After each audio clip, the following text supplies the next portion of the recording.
Hello, I'm Mayor Mike Walsh, and I'd like to welcome everyone to the Mayor's Corner, which is coming to you today from the Crest Family Library in downtown De Pere.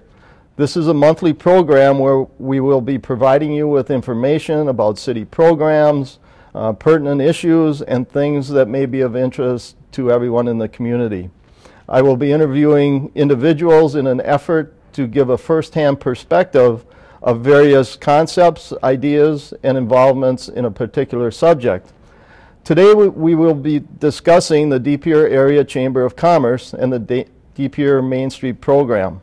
I have Cheryl Detrick, the President and Chief Executive Officer of the De Pere Chamber, as my guest. Welcome, Cheryl, and thank you for being here today. Cheryl, could you kind of give us a little bit of your background? Thank you for having me here today. I've been here in Wisconsin for about 9 years. I moved here from Reno, Nevada with my family. I was brought here by the Green Bay Chamber of Commerce. Dwayne Swift was the president at that time. And I was brought here to set up and manage a community health partnership. I was at the Green Bay Chamber for about 5 years, and I've been with the De Pere Chamber for just over 2 years now. Well, you've certainly got your feet wet at this point, but I guess I'll start off with a basic question. What is the De Pere Area Chamber of Commerce? The Chamber is an organization that is member-owned and member-managed. We're owned by members of the business community. Businesses pay membership fees in the organization. We're dedicated to economic and community development. It's one of those things that's hard to put your finger on, but it serves an essential function within the community. Many people think the Chamber is a department of government, but we're a completely separate entity.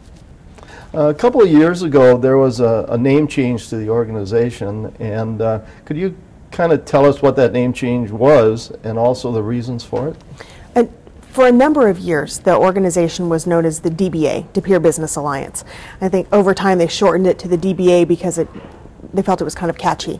Back in 2006, which predates my time at the Chamber, there was a SWOT analysis done in some community meetings where they decided, they being the members of the organization and members of the community at large, there was a lot of time spent explaining what the DBA was and what a business alliance was, and what they decided was that it really was acting as a chamber, so shouldn't they just call themselves a chamber?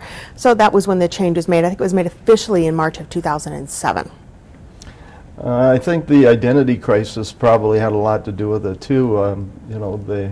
I think people had a hard time differentiating between the Business Alliance and Main Street, and they kind of lumped them all into, or both of them into one, and I think everyone kind of thought it was the same entity. I think so too. It's changed over the years now, so that's good. How many members do you currently have in the Chamber? We're at 232, I believe, is our current number. 232. Yes. Do you see any trends in the membership over the years? Last year we had 45 new members. So we're definitely on an upswing. One of the things that we added last year, we added a number of things, as you know. One of the things we added was a membership development department, which in the vernacular is just a sales department that goes out and asks people to join the Chamber and explains the benefits of it. Most people that we talk to, first of all, say two things to us.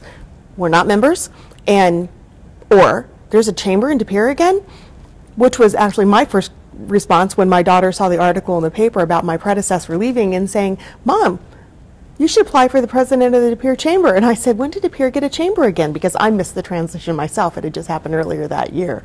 So those are the first two questions that we get from people. Most people, when they know that we're there and we talk to them about the benefits, they understand that a chamber is an important part of a community, especially in a community like De Pere. As you know, De Pere would be De Pere whether it was next door to Green Bay or not. It's just one of those communities.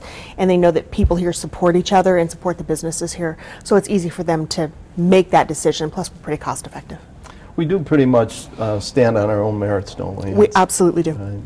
Right. Can you elaborate a little bit on the current staff that you have that kind of help put on special events and some of the operations? I know it's been evolving with the Chamber. I suppose there's been a continuing of the increasing of the staff for the needs of the businesses at this point? Absolutely. As we've grown into the name Chamber of Commerce. And for most people, a Chamber of Commerce means some larger things than what a business alliance or even really a Main Street program would do. Smaller organizations tend to focus on events only and don't do what I consider the higher level things that chambers do, economic development and community development. And we've started to move into those things, and as we've done so, we've increased staff. We have an administrative assistant who's just over half-time. We're looking to increase her time. She also staffs the beautification committee, so she works a little more than 25 to 30 hours a week. We have an event coordinator who manages all of our events, and right now she's very fortunate to have a 2-member intern staff who are both incredible. One student from UWGB and one from St. Norbert's, and they're just wonderful young women and high energy, and they get tremendous amounts of work done. I can sit back and I know the 3 of them are handling the events, and just all those things are handled. We have at this point, a 1-member membership development team. We're looking to add to our sales team, but Rick Stieber's been with us for just about a year. We were very excited to get Rick when he came over last year in August, so we were very excited about that. We're looking to add to that. We have a database of about 4,000 businesses in the greater De Pere area, and with a membership of 232, there's a lot of asks to be made. And we have a lot of other interns. We also have a new, he was an intern with us for about a year, Brian, who's now doing our workforce and economic development coordination, as we add some other programming in to answer the needs of our members.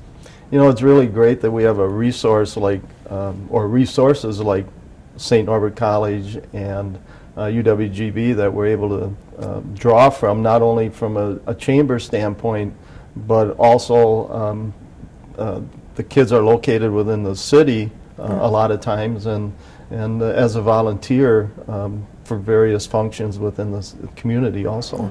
They're a tremendous resource.